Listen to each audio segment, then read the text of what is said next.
for today's video guys, iba na naman ang niluto natin ngayon guys. Nagata ako ng gulay na may prito. So of course guys, inuna natin pagluto yung prito natin na mga yellowfin po tawag niyan guys, na piniprito ko, na nakaslice na po. So ayan lang natin guys, na magluto muna tayo ng prito.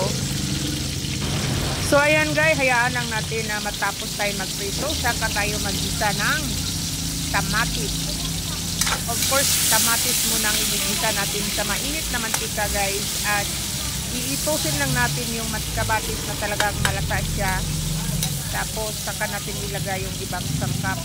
So mikos-mikos lang tayo sa mga kamatis natin dyan guys, sa mainit na mantika hanggang ayan, malata na yung kamatis, at malagyan na natin ng bawang at saka yung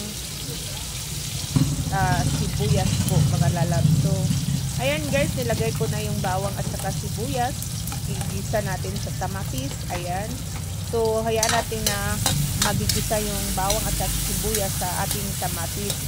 Saka ilagay natin yung gulay. Ang gulay ko pala ngayon guys, kalabasa, sitaw, talong, okra, patula, at saka malunggay at saka pistay with gata. Ayan na yung ano guys, yung sitaw at kalabasa. Inuna ko yan guys dahil matagal yan bago maluto.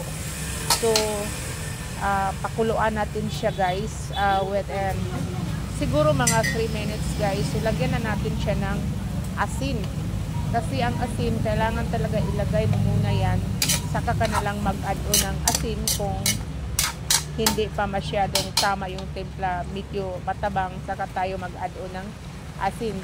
So tulad ng dati guys, hindi ako gumagamit ng warm water. Ang ginagamit ko talaga yung mainit na tubig para hindi tayo magtagal sa pagluluto ng ating mga gulay dyan. So ayan guys, nilagyan ko ng mainit na tubig, galing talaga yan sa thermos. So pakuluan lang natin yung ating alabasa at saka sitaw guys hanggang medyo half cook na siya. Saka natin ilagay yung peneritong yellow pen, or iwan ko kung anong tawag dyan, basta yellow pen ang tawag daw dito sa sa palengke ng Divisoria. So in-add-on natin yung pulikot at saka tanglad guys, at in-add-on na din natin yung okra natin. Alam nyo ba guys, kailangan talaga na maglagay tayo ng tanglad sa ating mga sabaw-sabaw dyan, dahil marami kasing benefits yung tanglad sa katawan ng tao. Bukod sa gulay, lagyan natin ng tanglad, dahil yung tanglad talaga nakapaproduce blood pressure yan. Yung mga high blood yan, kailangan kumain kayo ng maglagay kayo ng tanglad sa mga niluto nyo. Tapos yan guys, so nilagay ko na yung talong guys, kasi medyo lata na yung ating kalabasa at saka sitaw. At saka yung okra, madali lang naman yung malta. So nag-add-on nga pala po guys ng tubig, kasi hindi yan pwede pag konti lang tubig, hindi lumambot yung ating talong. So ayan na guys, yung pangalawang gata ilagay ko na dyan guys, kasi yung first na gata, kailangan itatapin na lang natin yan. Yung primero talagang gata ang ilagay natin sa ating gulay na may gata. So ayan guys, nilagay ko na din yung patula, kasi mabango kasi yung gulay na may gata pag may patula mga lalabs ko dyan. And ayan na guys, yung ating yung gulay natin, malambot na yung talong. Nilagay ko na yung pichay at saka sibuyas dahon. Ayan, kasi mabango talaga at masarap talaga ang gulay na ginataan na may sibuyas mga lalabs ko dyan. Kaya thank you nga pala sa mga pagtangkilik ng aking video. Sana nagustuhan yung video ko, at paki-comment below mga lalabs kung taga saan kayo, para tawag niyan malaman kung saan humantong tong aking video dito sa YouTube.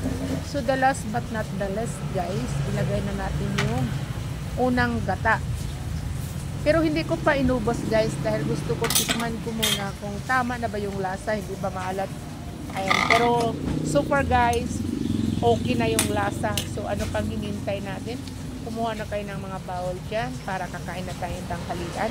Yan lang guys, simpleng lutong gulay kasi kami lang naman ang kumakain dito sa tindahan. Wala naman tayong special na bisita.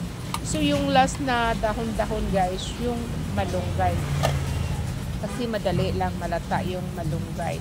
Ayan na guys, mga tumatangkilik sa aking video dito sa YouTube. Salamat po sa inyo, sa inyong pag-views dahil dito lang tayo makita ng revenue sa mga views natin. Maraming salamat.